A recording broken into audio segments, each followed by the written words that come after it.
Gadis desa dipaksa nikah dengan siluman harimau. Bab 1.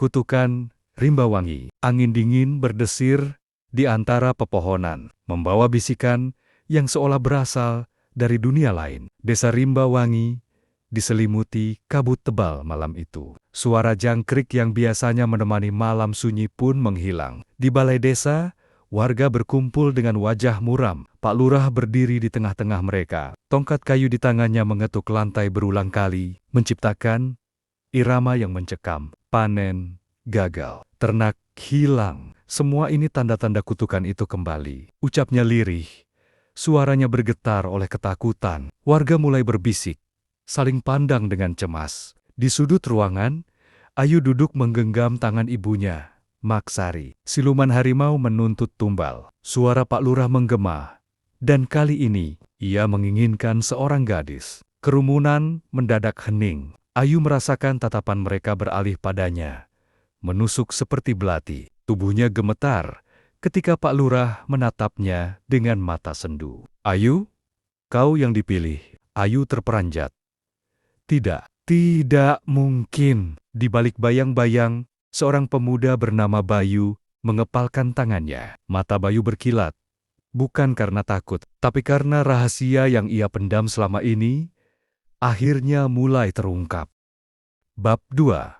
Pengorbanan. Di bawah rembulan, Ayu duduk memeluk lutut di tepi ranjangnya. Air matanya jatuh membasahi pipi. Maksari duduk di sampingnya, membelai rambut putrinya dengan lembut. "Ibu, kenapa aku?" bisik Ayu. Maksari terisak. Kepala desa bilang, hanya dengan menyerahkanmu, desa ini bisa selamat. Ayu menggigit bibirnya. Di luar jendela, Bayu berdiri diam, mengawasi Ayu.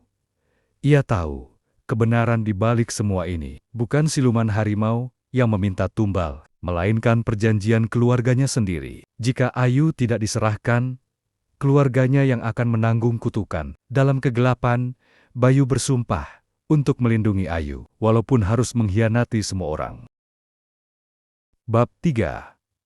Perjalanan ke hutan larangan. Malam itu, Ayu diantar menuju hutan larangan. Para pemuda desa menggenggam obor, wajah mereka pucat pasi. Bayu berjalan paling belakang. Matanya tak lepas dari punggung Ayu. Angin malam berdesir, membawa bisikan halus. "Ayu, Ayu," tersentak. "Siapa yang memanggilku?" tanyanya, berbisik. Tiba-tiba, dari balik kabut, muncullah sepasang mata kuning yang menyala dalam kegelapan. Auman panjang menggema, membuat para pemuda lari tunggang langgang. Hanya Bayu yang tetap tinggal. Ia meraih tangan Ayu, tapi terlambat. Cakar besar menyambar tubuh Ayu, membawanya menghilang ke dalam kegelapan hutan.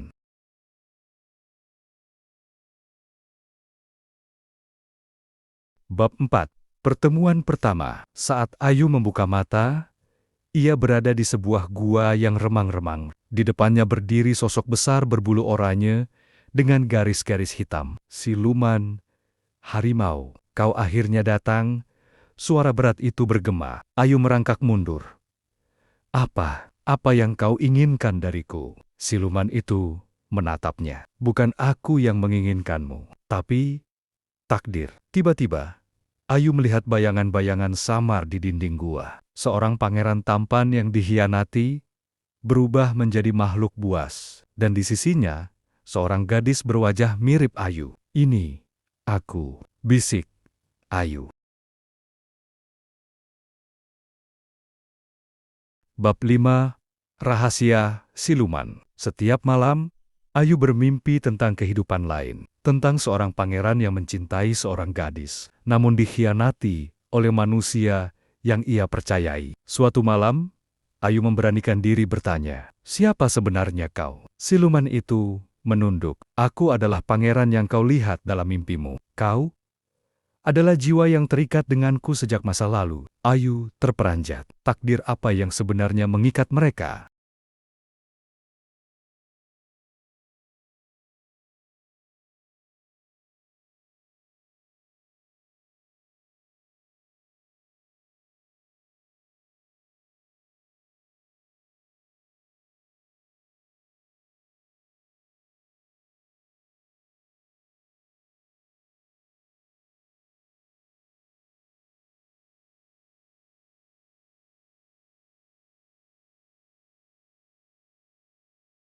Bab 6.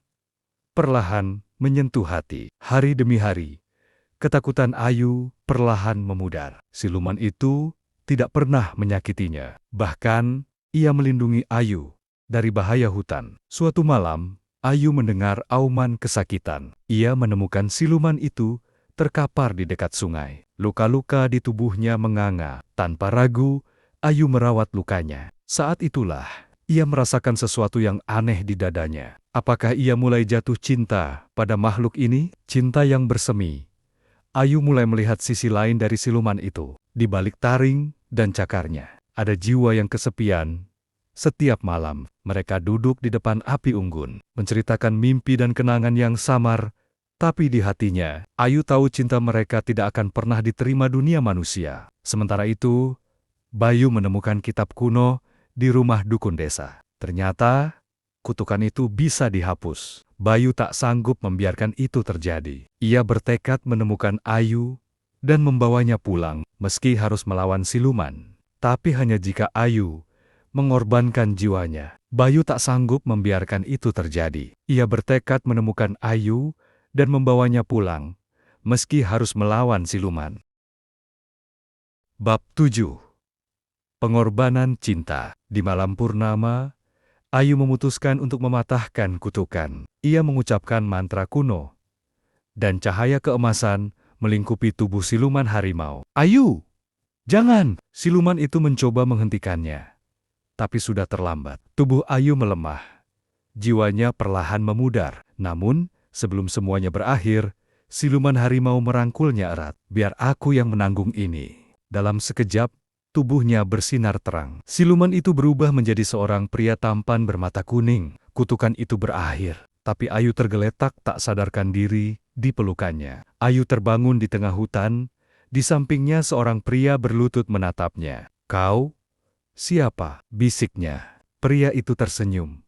"Aku, pangeran yang kau bebaskan." Ayu merasakan air mata hangat mengalir di pipinya. Mereka kembali ke desa, tapi tak ada yang mempercayai kisah mereka. Tahun demi tahun berlalu, hingga akhirnya Ayu dan pangeran memilih hidup di ujung hutan, di mana cinta mereka tak lagi dibayangi kutukan. Dan di Rimba Wangi, kisah tentang gadis desa yang menaklukkan hati siluman harimau menjadi legenda yang diceritakan turun-temurun. Tamat.